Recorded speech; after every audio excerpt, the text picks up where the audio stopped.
Inkjet Printer with Conveyor. The system works in two parts, the conveyor belt and the inkjet printer. Turn on the printer by pressing the power button. Navigate the printer's menu using the edit button or touch screen. Select text input and enter the message you want to print. Use the touchscreen or keypad to type letters and symbols. Choose font styles like bold or italic as needed. Locate the adjustable mounting bracket or printer stand on the side of the conveyor. Adjust the print head arm so that it is exactly above the product flow path. Insert the solvent cartridge firmly in the cartridge slot, aligning the chip properly. Connect the sensor cable securely to the designated port on the printer to enable automatic product detection during printing.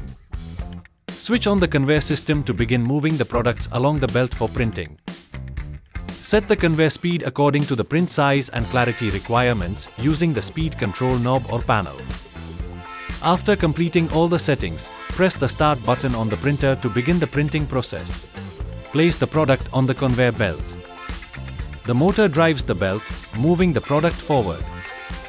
A sensor detects the product and sends a signal to the printer. As the product passes, the printer automatically prints batch code, date, barcode. This system prints quickly and accurately without stopping the product.